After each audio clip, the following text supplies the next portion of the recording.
Hey guys, Mr. Sanchez here, coming at you guys with another lesson for geometry. This is lesson 7-1, parallel lines and angle relations. Okay. Um, our learning target today is to be able to make conjectures about the angles formed by a pair of parallel lines and a transversal. Okay. Um, this lesson is going to have very important material that we're going to go out throughout the semester, so let's make sure we're paying attention today. Okay. All right. Next things up. We have some important definitions I want you guys to copy down. Feel free to pause the video. We're kind of just gonna breeze through it real quick. But some definitions are parallel. What it means to be parallel is two lines are parallel if they are coplanar and do not interact. So that means they have to be on the same plane. So like the XY coordinate plane, Cartesian coordinate plane, and they can never touch each other. So they never interact. A transversal is a line that intersects two or more coplanar lines in different points. So if there's two parallel lines, a transversal would be this pink line right there. That's basically all it is. Okay, so take a moment right now to copy that down. We kind of went over this material in class, but feel free to go over it either way. I'm just adding this video so that in case you missed it or you weren't able to copy things down, you'll be able to copy it down. Okay. First up, we're gonna have this image. I want to refer to this image as the actual lines M and N are parallel. So M and N, and line L is a transversal. So a transversal goes diagonal like that. Okay. All right. So given this information, we can talk a lot about these angles that have been formed. Okay. So the first thing we want to talk about, the first angles pair is called corresponding angles. Now you're probably wondering what's a corresponding angle? A corresponding are a pair of non-adjacent angles, such that the angles are on the same side of the transversal, and one angle is on the outside of the two lines, and the one angle is in between the two lines. All right, so to be outside of the two lines, right, that's either going to be here or here in this area, okay? That's what it means to be outside. To be inside, in between the two lines, that means you're going to be in this area in here, okay? So it says we have to be either one angle has to be in here, and then the other angle has to either be here or here. The last remaining part that we got to do is it says here they're on the same side of the transversal, right? So to be on the same side, you're either going to be here or here, okay? And so this looks messy, but I have it more nicer here, right? So let's say we want to be on the left side of the transversal. Okay, so we're on the left, so on this side, right? And then one angle outside is going to be 1. And then the corresponding inside angle. And remember, it says non-adjacent. So 4 is adjacent to 1, so we cannot touch that one. So it's actually going to be 5. These are our corresponding angles. And these aren't our only corresponding angles. We actually have more than one. So the other pair would be 3 and 7. Another pair could be 8 and 4. And then the last pair could be 2 and 6. Okay. So just keep that in mind. So there's 4 pairs of corresponding angles. Okay. Also, you're gonna want to write a note that corresponding angles are congruent. Okay. So let's make sure we know that. Okay. Because it is important. Okay. And then so we're gonna go on to our next slide. Right. That's what we know about corresponding angles. All right. The next type of angles we're gonna want to know about are same side interior angles. All right, so it's a pair of angles that are between the two lines, right? So that's going to be in here and on the same side of the transversal. So you're either going to focus on this area or on this area, okay? So what are same side interior angles? Well, I have some pointed out already, 4 and 5, right? So 4 and 5 are same side interior angles. But we have another pair of same side interior angles, and it's going to be 3 and 6 because they're on the same side of the transversal and on the in between the two lines. Okay. All right. And then also you're gonna want to know, and we can prove this later on, but same side interior angles are supplementary, which basically means It's just a fancy way of saying the sum of the angles is 180 degrees. So measurement of angle 4 plus measurement of angle 5 is 180. Okay. And then the last type of angle, I believe. No, we have two more types. All right. The last type of angle that we're going to cover is alternate interior angles. So it's are a pair of angles that are between the two lines. So it has to be in this area.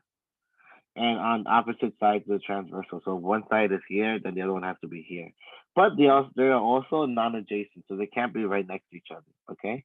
So the first pair is going to be 4 and 6, and the second pair is going to be 5 and 3. All right. So these are all alternate interior angles. Okay. Also note that alternate interior angles are congruent. All right. So keep that in mind. They're congruent. All right. All right. So we're gonna go on to our next slide. Make sure you copy all this stuff down. Just make sure. All right. I know we covered it in class, but you do need to write it down because it's part of your assignment, guys. All right. So the next thing we're gonna cover are called vertical angles. Okay. Vertical angles actually have nothing to do with parallel lines and transversals. It's just vertical angles are a pair of opposite angles made by intersecting lines. What does that mean? We can actually zoom in over here. And what it means is, let's say you have line L here, right? And then we have line M here. All right, so we can call this 1, 2, 3, and 4. All right, so these are two lines that just cross each other.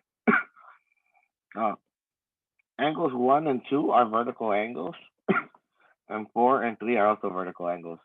All it means to be a vertical angle is that when two lines cross, you're like right across from each other. So this is right across from this, and this one's right across from this one.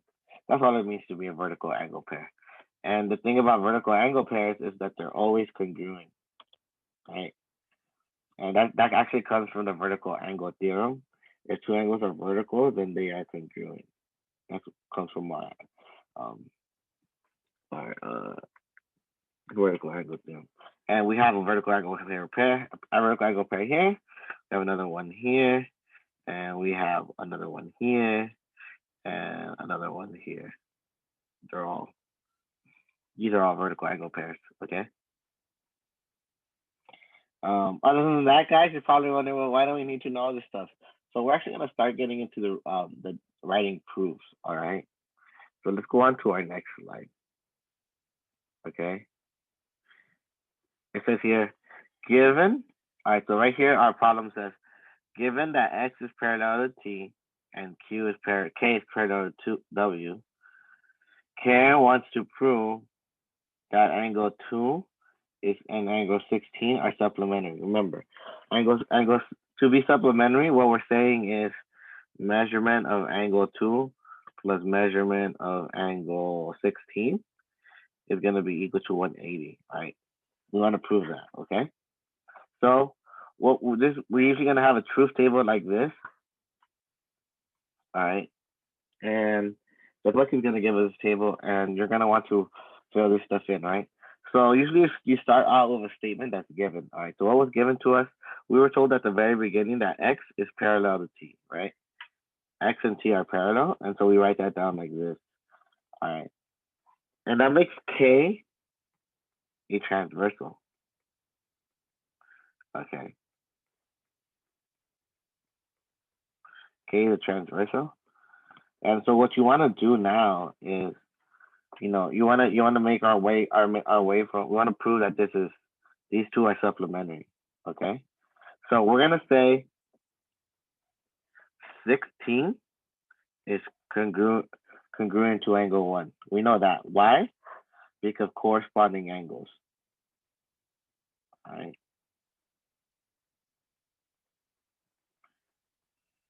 And I forgot if it's a postulate or not. So we're just going to write because of corresponding angles. Okay. Because they are corresponding angles, that means that 16 is congruent to 1. And then it says here, at measurement of angle 16 is equal to measurement of angle 1. That comes from the definition of congruent angles, okay?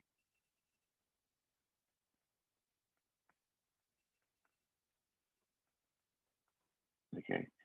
Measurement of angle 1 plus measurement of angle 2 is equal to 180. We know this, right? We're saying these two because that's a linear pair.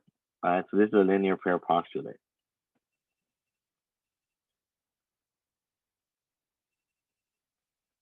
So we know this is true because of this.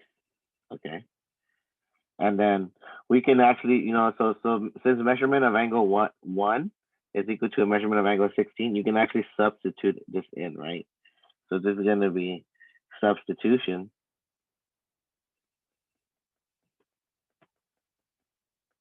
All right. So we're saying because of this last statement, we're saying this is true because of this. Then we can because this is literally the definition of a supplementary. So you're just gonna write here at the very bottom definition. I'm just gonna write that of supplementary angles.